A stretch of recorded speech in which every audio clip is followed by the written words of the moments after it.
Hey everyone, welcome back to my channel. If you're new here, hi, hello, my name is Royale and I like to make vegan and plant-based recipes. I'd love for you to be a part of my YouTube channel, so hit that subscribe button so you don't miss any future uploads. Today's video is going to be featuring 3 whole food, plant-based, and oil-free recipes for you guys. These are quick and easy weeknight meals, and they're all budget friendly, and they're all really easy to make, perfect for people who are just beginning a whole food, plant-based, and oil-free diet. But these recipes are perfect for anyone who's trying to eat healthier or have a meatless Monday or just give some vegan dishes a try. So we're gonna go ahead and get right into this video and get started with our first recipe.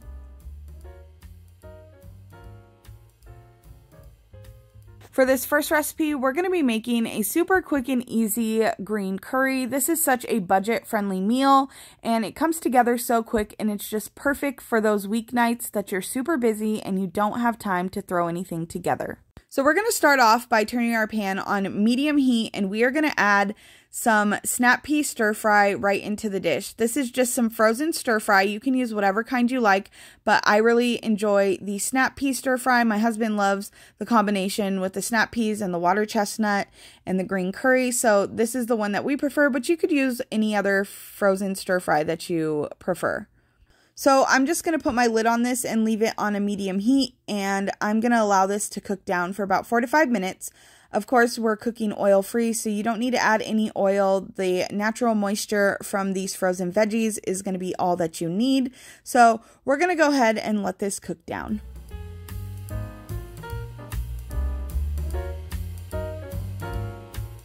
So after about 5 minutes, I just give it a little stir, and then I go ahead and I get started on my ingredients for the curry. So I just have some coconut milk and then some green curry paste. Now you can add a little more, a little less, depending on your palate and what you enjoy, but I usually do about 3 tablespoons for this recipe, but I know some people enjoy a little less or a little more, so it's all dependent on your taste buds. You can play around with it and see what level of flavor you really enjoy. So once I mix my green curry paste right into my coconut milk, then I go ahead and add that right into my pot. And then the only other ingredient that this recipe requires is some Bragg's Liquid Aminos. Now, you can optionally add some other things later on, which I will show you after I cook this down. But right now, this would be a great recipe as is after you cook it down. So now I'm going to allow this to cook down for about 7 to 10 minutes.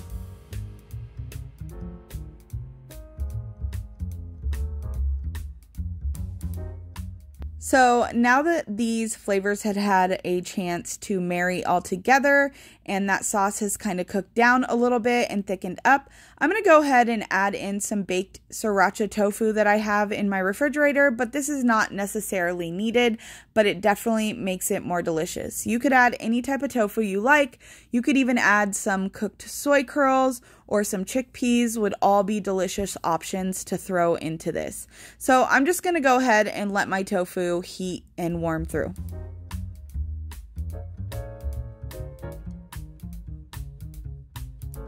So I let that cook down for about another 5 minutes, and you can see here it's thickened up and it's super delicious. It's ready to go, and we're going to serve this over some brown rice, but you could throw this over your grain of choice. You could toss it over some brown rice noodles. You could toss it over some quinoa. You could even eat it by itself, whatever you prefer. This is just a super quick and easy, delicious meal. It comes together so quickly, especially if you already have some rice in the fridge to warm up. So now we're going to go ahead and move right on to this next recipe. I'm going to be making my polenta cakes with chili. This is the simplest, quickest chili you could ever make. We are literally just throwing everything in a pot and warming it all together. So to start this recipe off, we have some organic polenta. I get this at Trader Joe's, but you can find this at any of your supermarkets.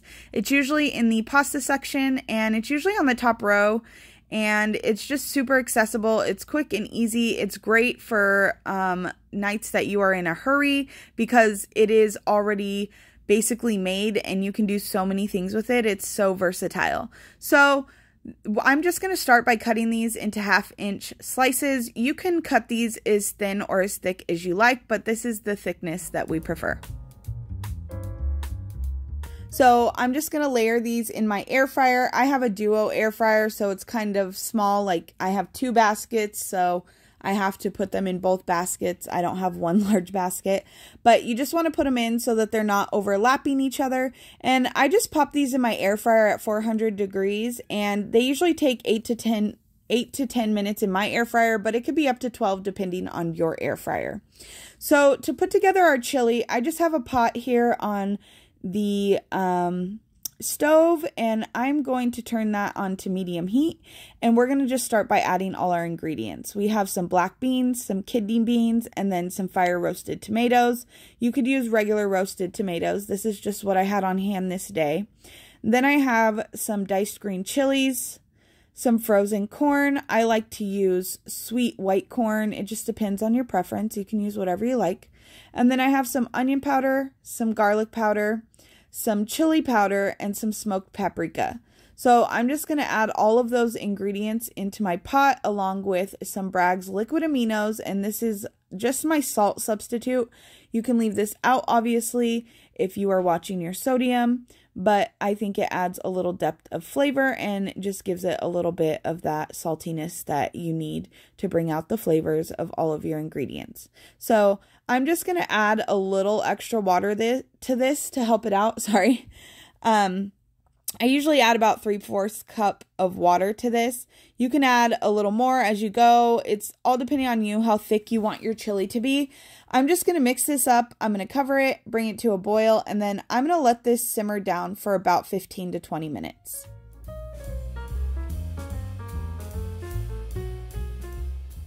So now that our chili is done, cooked down, and all of those flavors had a chance to marry together, it is ready to start plating up our polenta cakes with that chili. So I just go ahead and dump this right over the top. You could serve this however you like. The kids actually prefer to have the polenta cakes separate from the chili, and then they kind of dip them almost like a cornbread into the chili. But my husband and I like to pour the chili right over the top of our polenta cakes, and then we just top it with our favorite toppings. On this night, we did some red cabbage, and we did some avocado, and we did some fresh lime. But you could really switch it up. You could add some salsa to this, some hot sauce. We even like to put some potato cheese on this, which I have a recipe for that on my TikTok and on my Instagram. And the options are endless, really. I mean, you can switch this up and do whatever you like. But this is another quick and easy weeknight meal that comes together in less than 20 minutes. So we're going to go ahead and move on to our last and final recipe. This is a new revised version of one of my favorite recipes that I've made many, many times. And I actually have a recipe up on this channel, and it is Zuppa Toscana. This was one of my absolute favorite soups before I went vegan. And so naturally, I've had to veganize it, and I have even transformed it into whole food, plant-based, and oil-free. So that's what we're going to do right now. We're going to make a whole food, plant-based, and oil-free version of my Zuppa Toscana. So you're going to start by turning your pressure cooker or your Instant Pot on your saute mode, and we're going to do a dry saute on our onions. Of course, as I've said before, and I'll say again, because anybody could be coming here at any time and be new to this way of eating, and I always want to make sure that they know that you do not need oil to cook with, and you can reference that in any of my previous videos showing you where I kind of go over more in depth how to dry saute your vegetables. So I'm going to go ahead and I'm going to cook these down, sweat these down a little bit until they become a little translucent.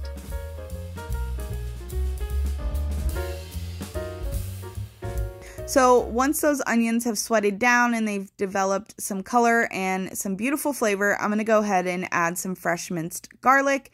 You can add some garlic powder if you do not have fresh, but this is what we prefer, and so I'm just going to go ahead and mix that up. Now, you could skip this step and just throw all these ingredients right into your Instant Pot and cook that way, but I really like the extra depth of flavor that it adds when I saute my onions ahead of time. So I just cook that minced garlic down for a couple of minutes. Now I'm going to go ahead and add my broth right into that Instant Pot, and I'm going to go ahead and scrape the bottom of that Instant Pot to get all of that delicious flavor from those onions and the garlic right off of the bottom. And like I said, you could skip this step, but I really feel like it adds a delicious depth of flavor. I'm using some vegetable broth that I made from Better Than Bouillon vegetable base seasoning. And it is oil-free if you purchase the organic one, but you can use any oil-free or homemade vegetable broth of your choice. So now I'm going to go ahead and add my potatoes. I've cut these about 1/4 inch thick, and then I'm going to leave the skins on because it's authentic to the Zuppa Toscana that I used to eat before I went vegan. And then I'm using some chickpeas as my meat substitute in this dish. In my vegan version, I usually use a vegan sausage, but today we are keeping this whole food, plant-based, and oil-free. And then I have some kale, and you can use fresh or frozen. And then I have some nutritional yeast, some red pepper flakes, which you can leave those out or increase or decrease depending on your taste buds. And then we have some smoked paprika, some salt, some pepper, some thyme, and then some finely ground fennel. Now, you want to take it easy on the fennel because it can be really strong, but the amount that I put in is just the perfect amount in my opinion. And then I'm going to go ahead and add a bay leaf. I like to help work down my kale there. Sometimes you're going to want to adjust your broth depending on your kale. So when I put frozen kale in there, I don't need as much because there's a lot of moisture in it. But this day I needed a little more broth because I had some really tough, big kale. So then we're just going to put our lid on. We're going to set that to sealing. And then we are going to pressure cook this on high for 4 minutes. And then as soon as it's done, we are going to allow it to naturally release for 15 minutes. We're going to release that pressure from our Instant Pot. And once the pressure is released, we are going to remove the lid. And you will see here our bay leaf is still on top, so we're going to go ahead and remove that. And then you can see how delicious this soup already looks as is, but we're going to take it another step further, and we're going to go ahead and add some plant milk. Now, if you like your soup to thicken up a bit, you can actually add a little cornstarch or agar-agar to your plant milk, and then leave it on saute, and then overnight with your leftovers it thickens up a bit. But we like ours to be soupy. I know some people like a thicker soup, so those are just some tips if that's what you prefer. But we just add our plant milk right in there. I prefer oat milk or soy milk because it's really creamy. And then that's it. That's all she wrote. It's ready to serve. Another quick and easy weeknight meal. This meal is literally 5 to 10 minutes of prep time, and then it's about 20 to 30 minutes of cook time, and dinner is on the table. This is an absolute staple in our home. It's so delicious. It's so warm and comforting.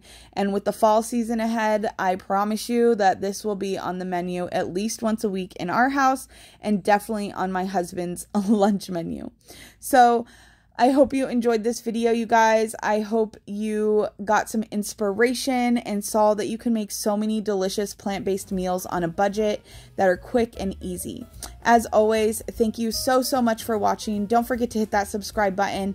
Follow me on Facebook, Instagram, or TikTok. And don't forget to tag me if you make one of my recipes. I love seeing when you guys recreate my recipes, and I love hearing from you guys. So we'll see you in the next video, guys. Bye.